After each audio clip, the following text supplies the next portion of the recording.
Number 44، کیا فوراً افطار کرنا ضروری ہے؟ اور اس کے لیے تیز گاڑی بھگانا اور لوگوں کو بھی نیچے دینا گاڑیوں میں، جس طریقے سے یہ لوگ گھوم رہے ہوتے ہیں مغرب کے وقت، تو یقین کریں موت کے گولے ہیں جو یہ موٹر بائکس اور گاڑیاں آپ کو نظر آ رہی ہیں۔ او بھائی کوئی نہیں ضروری کہ آپ نے گھر جا کے ضرور افطار کرنا ہے، یا اذانیں شروع ہوئی ہیں تو فوراً افطار کر لینا ہے۔ آپ کی ایک شرعی مجبوری ہے، اگر آپ روڈ کے اوپر ہیں، کوئی نہیں 5-10 منٹ کے بعد اگر کہیں سٹاپ آ رہا ہے وہاں روک کے کر لیں۔ آپ ذہنی طور پہ آپ نے سمجھ لیا کہ افطار کا وقت ہو گیا، بس ٹھیک ہے، کوئی اس کے اوپر شرعی گرفت نہیں، بھلے آپ بعد میں روزہ کھول لیں۔ اس کے لیے تیز گاڑی کو بھگانا اور اس قسم کے ایکسیڈنٹس کرنا یہ بالکل غلط ہے۔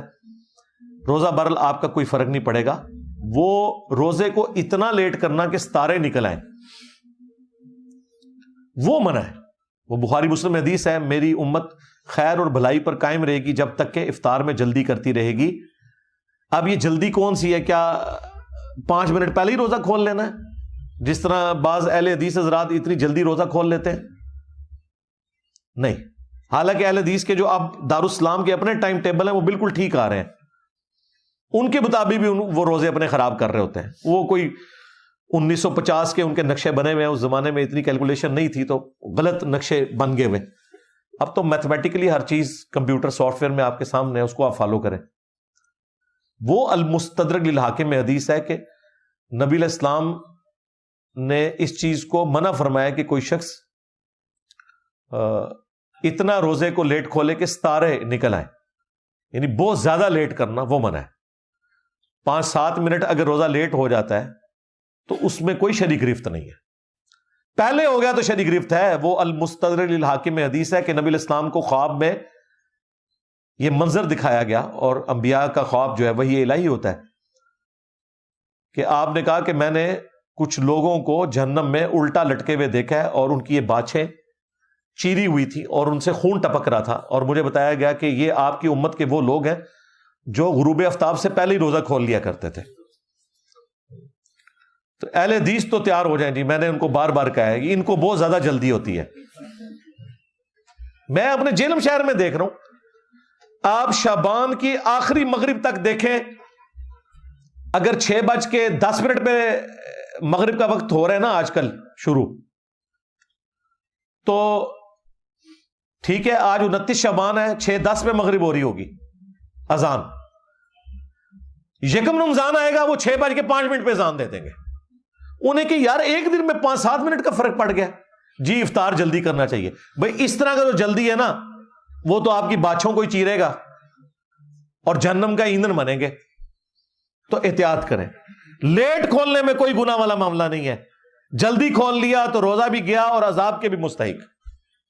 وہ میں نے بتایا بخاری میں حدیث ہے، اسما بنت ابی بکر کہتی ہیں کہ حضور کے زمانے میں ایک دفعہ بادل آ گئے، ہم نے روزہ پہلے ہی کھول لیا، ہم سمجھے غروب آفتاب، بعد میں سورج نکلا تو روزے کی پھر قضا دی، روزہ کوئی نہیں ہوگا۔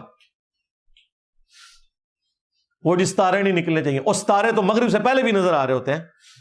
جس دن بادل آ جائیں آپ دیکھیں مغرب سے آدھا گھنٹہ پہلے بھی ستارے نظر آنا شروع ہو جائیں گے۔ وہ ایک سائنٹیفک فینومینا ہے، فزیکل فینومینا ہے، اندھیرے میں آپ کو ستارے نظر آتے ہیں، ستارے کو غائب نہیں ہو جاتے، وہ روشنی کی وجہ سے نظر نہیں آ رہے ہوتے۔ پھر تو آپ روزہ کیا مغرب سے پہلے کھول لیں گے؟ وہ ستاروں سے مراد ہے بہت زیادہ ٹائم، یعنی 6:10 پہ اگر روزہ کھل رہا ہے اور آپ جا کے 6:30 بجے کھول رہے ہیں، اتنا لیٹ نہ کریں۔ باقی احتیاط اپنی جگہ۔ میں تو افطار بھی 5 منٹ بعد کرتا ہوں بھائی، ختم سحری میں 5 منٹ پہلے کر دیتا ہوں۔ ہاں سیدھی سی بات ہے، جان بوجھ کے میں اپنے روزوں کو کیوں خراب کروں؟ میں احتیاط کروں گا۔ اگر میرے دنیا کا نقصان ہو رہا ہے تو ہم تو بڑی احتیاط کرتے ہیں بھائی، کہیں جاب کا ایشو ہو تو 5 منٹ پہلے پہنچ جاتے ہیں۔ یہاں دیکھیں نا، لوگوں کو پتا ہوتا ہے جگہ آگے نہیں ملے گی، لوگ 7:30 بجے اکیڈمی کھلتی ہے تو 6:30 بجے آ کے باہر کھڑے ہوتے ہیں صبح، کیونکہ انہیں پتا ہے کہ یار ہم نے کرنا ہے، پہنچنا ہے، ادروائز جگہ نہیں ملے گی۔ تو ہر معاملے میں اس طرح کی احتیاط کرنی چاہیے۔ مسئلہ نمبر 45، افطار میں بہت زیادہ دیر کرنا۔ یہ تو میں اب کافی سارا حصہ اس میں ڈسکس کر چکا ہوں، وہ ظاہر ہے کہ منع ہے، وہ میں نے ڈسکس کر لیا۔ البتہ صحابہ کرام میں 2 گروہ تھے، صحیح مسلم میں آتا ہے، عبداللہ ابن مسعود اور ان کے ساتھی جلدی روزہ افطار کیا کرتے تھے، جلدی سے مراد ہے غروب آفتاب کے بعد، وہ اہل حدیث والا جلدی نہیں. اور ابو موسیٰ اشعری جو ہے وہ مغرب کی نماز بھی لیٹ پڑھتے تھے اور روزہ بھی لیٹ افطار کرتے تھے. اما عائشہ کو جب بتایا گیا تو اما عائشہ سلام اللہ علیہا نے کہا کہ ابن مسعود کا عمل جو ہے یہ سنت کے اوپر مبنی ہے، یعنی بہت زیادہ لیٹ نہیں کرنا چاہیے. لیکن ابو موسیٰ اشعری کے عمل کو بھی اما عائشہ نے حرام نہیں کہا. یعنی اگر صحیح مسلم میں لکھا ہے کہ ابو موسیٰ اشعری مغرب کی نماز بھی لیٹ پڑھتے تھے اور روزہ بھی دیر سے کھولتے تھے تو یہ کوئی شیعوں والا مسلک نہیں ہے، یہ اہل سنت کی کتاب صحیح مسلم میں لکھا ہوا ہے. البتہ ہم درمیان میں ہیں. وہ بخاری مسلم میں حدیث ہے، میری امت خیر و بھلائی پہ قائم رہے گی جب تک کہ افطار میں جلدی کرتی رہے گی. لیکن وہ جلدی سے مراد اس طرح کی جلدی نہیں کہ آپ پہلے ہی کھول لیں. وہ المستدرک للحاکم میں حدیث ہے کہ کوئی شخص اتنا لیٹ نہ کرے روزے کو کہ ستارے نظر آنا شروع ہو جائیں. بلکہ اس حدیث میں آتا ہے نبی علیہ السلام نے تو باقاعدہ ایک بندہ اونچی جگہ پہ بٹھایا ہوتا تھا جو انشور کرتا تھا کہ سورج غروب ہوا ہے اور پھر آپ روزہ کھلواتے تھے. بعض کا لوگوں کو فہم ہو جاتا ہے نا کہ جی تھوڑا اور انتظار کر لیں. تو اب تو خیر میں کہتا ہوں گھڑیوں کے بعد تو یہ مسئلہ ہی ختم ہے، کیونکہ گھڑی نہ سنی ہے نہ شیعہ ہے. ہاں ہمارے استاد ثاقب اکبر صاحب رحمہ اللہ تعالیٰ ایک شیعہ عالم تھے، تو وہ ہمارے ساتھ ہی روزہ کھولا کرتے تھے. وہ کہتے تھے کہ یار جب گھڑیاں آ گئی ہیں اب سنی شیعہ اختلاف ساری رفتاری کا ختم ہو جانا چاہیے. سب کو پتہ ہے کہ ختم سحری یا طلوع فجر کس وقت ہو رہی ہے اور غروب آفتاب کس وقت ہو رہا ہے. اگلے زمانوں میں تو لوگ انشور کرنے کے لیے جی تھوڑا اندھیرا چھا جائے، ٹھیک ہے ہم بھی کہتے ہیں انشور کریں، لیکن اتنا انشور کرنا کہ بہت زیادہ لیٹ ہو جائے یہ بھی نہیں ہونا چاہیے. اور جلدی کے چکر میں یہ بھی نہیں ہونا چاہیے کہ 5 منٹ پہلے ہی کھول لیں. وہ المستدرک للحاکم میں حدیث ہے نبی علیہ السلام کو خواب میں دکھایا گیا ایسے جہنمیوں کا منظر جن کی باچھیں چری ہوئی تھی، الٹے لٹکے تھے، خون ٹپک رہا تھا، اور کہا گیا کہ یہ آپ کے وہ امتی ہیں جو وقت سے پہلے روزہ کھول لیا کرتے تھے.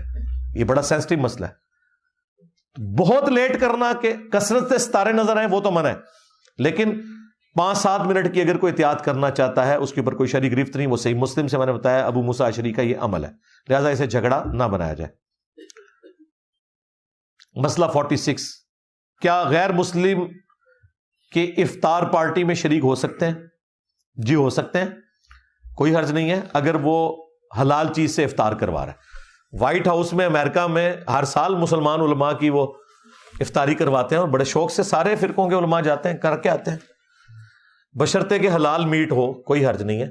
اور اسی میں امپلائڈ ہے کہ آپ نان مسلم کو بھی اپنے افطار میں شریک کر سکتے ہیں. آپ دیکھیں UAE میں کس بڑے لیول کے اوپر، دبئی کے اندر، باقی ریاستوں میں ہزاروں لوگوں کی افطاریاں گورنمنٹ لیول کے اوپر اہتمام کیا جاتا ہے اور اس میں آدھے سے زیادہ نان مسلم بیٹھے ہوتے ہیں، تو ان کو بھی افطار دیا جاتا ہے. تو اس میں کوئی حرج نہیں ہے، کر سکتے ہیں.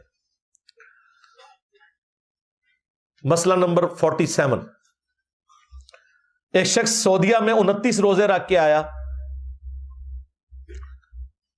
پاکستان میں آیا تو اب 29واں روزہ تھا، وہ اس نے رکھ لیا، اس کے تو ہو گئے 30،